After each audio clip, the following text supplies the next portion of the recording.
Welcome to the Money Watch Show. It's Tuesday, December 17th, and we are here trying to help you make better or less bad financial decisions.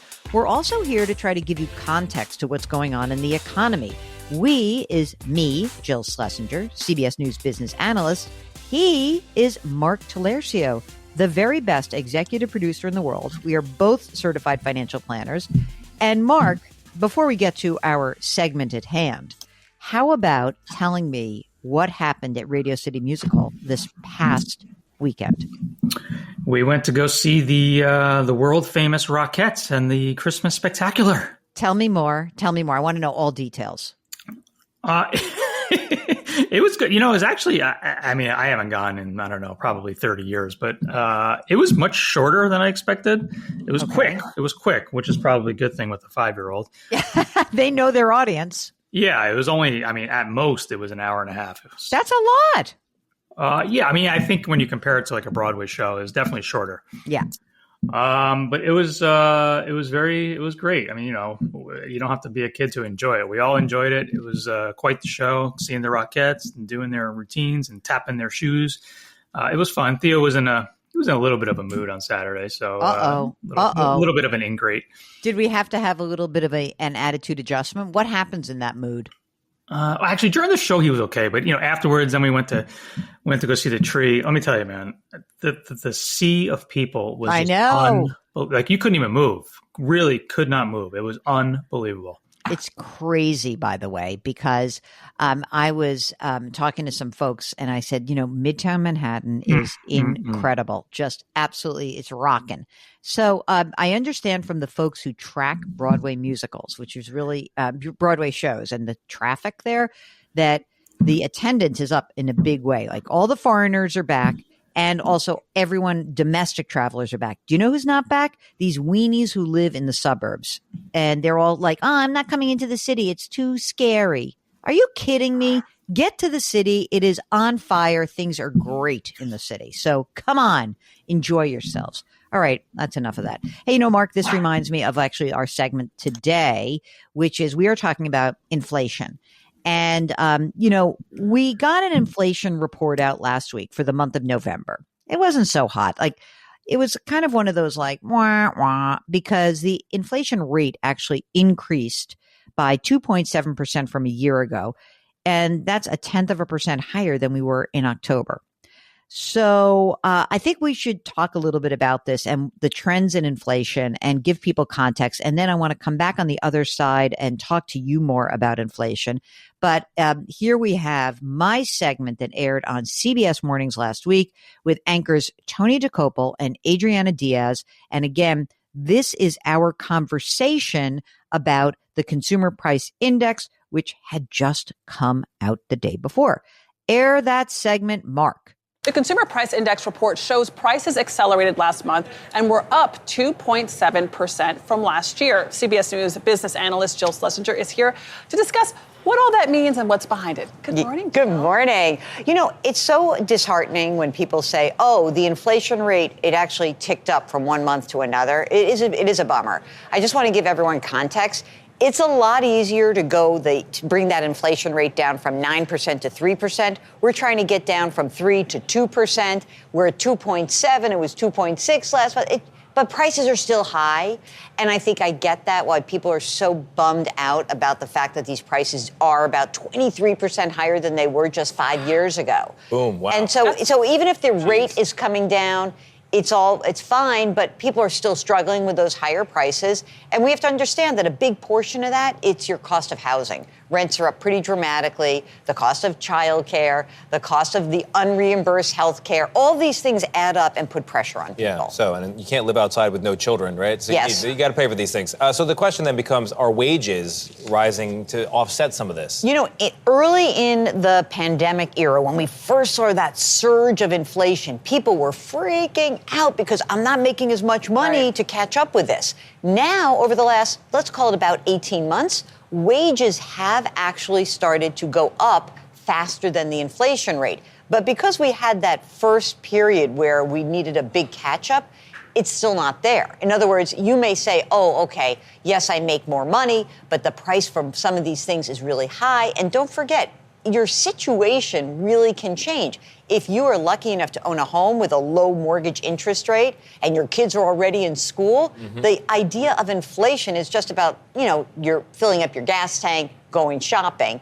If you're somebody who's a single mom and you're renting and you pay for childcare, it is incredibly expensive to manage. I think sometimes people get confused when they think about inflation coming down. They expect prices to come down, but really it's just prices aren't coming up as much when inflation comes down, right? This is what is so confounding to people because, you see someone, a geek like me, I come on television, I say, it's great news, the inflation rate is coming down, the prices are still high. And again, we are talking about the rate of increase of prices. Now, people want prices to come down.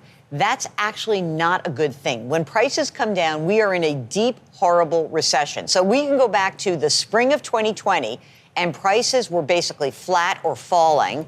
That was not a sign of a healthy economy. What we are hoping for is that inflation marches ahead 2.5% on an annualized basis, and that our wages are growing faster. But this period of time was unique. It was very painful, and I know people are still catching up from it. So, Mark, I was interested in a couple of things about the inflation rate. And one of the things that I find fascinating is that people seem to be feeling okay about inflation, even though it's not like vastly lower than it was over the last few months. We did get a survey out from the New York Federal Reserve Bank, which showed that people say, okay, we think the inflation rate's going to stay at these levels in the next few years, but they expressed optimism about their own financial situations. What gives? Is that like kind of like behavioral finance? You kind of just get used to it? I think so. Either that or we're frogs in the boiling water. So, I mean, I do think we are used to it. I was talking to an economist over the weekend because I was trying to get some context here. And they said, it usually takes about 3 years from the peak of inflation for people to just not care quite as much about it, even if it doesn't go back to where it was prior to the cycle starting. And 3 years will be, 6 months from now. So it doesn't surprise me. But I will tell you that I had a conversation because I have 18 live two-way radio hits every Monday. And I had one anchor point out something that I thought was really smart. And that is, he said, is it possible also that without the deluge of political advertising that's so negative about everything, that people are actually feeling okay? That like once you get a break from like the world's coming to an end and everything is terrible, that you can then say, well, how am I doing?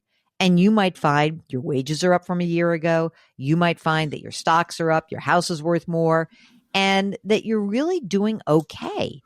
And I think a lot of this is emotional. I really do. And I'm looking forward to the time when people are feeling a little less freaked out about prices. Are you saying people should stop watching CBS Mornings? No, I would not say that ever.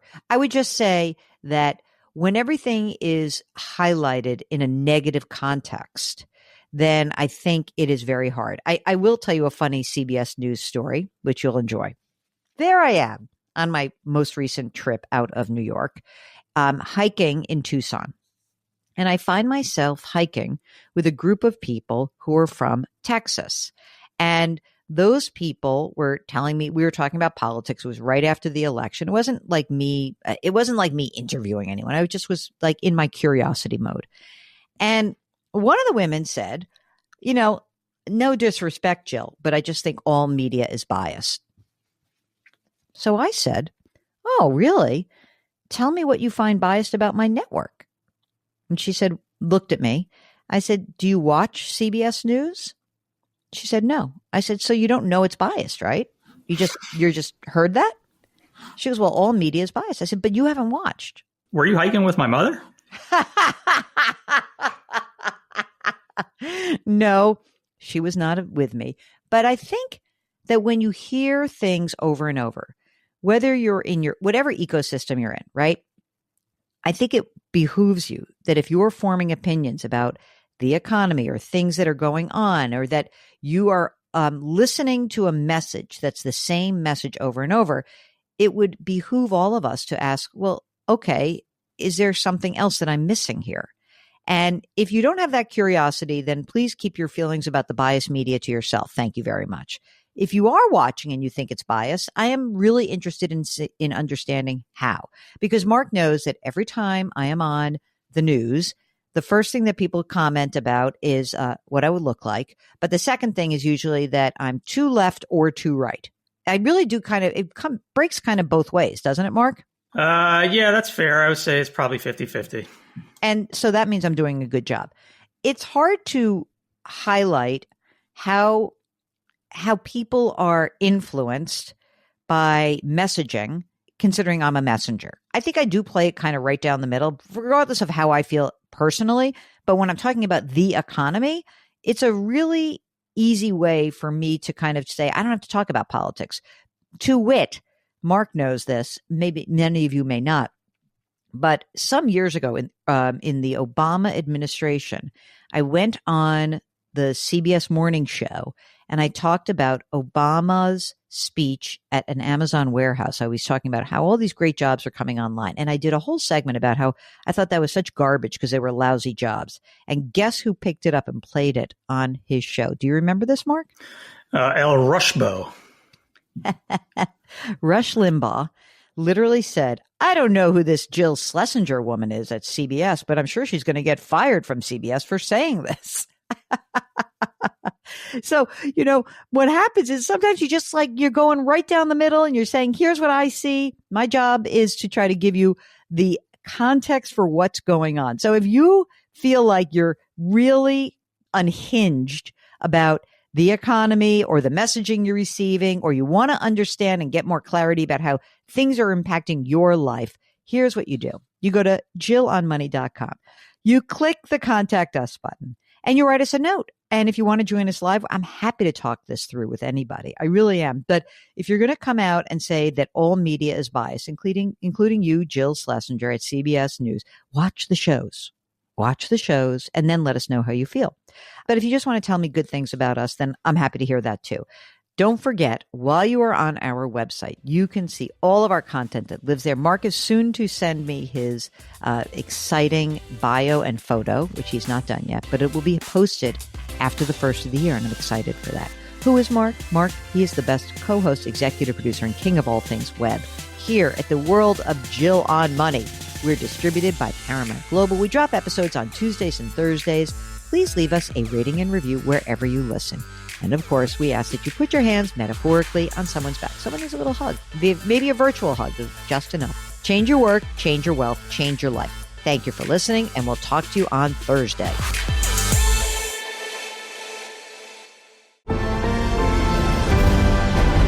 Paramount Podcasts.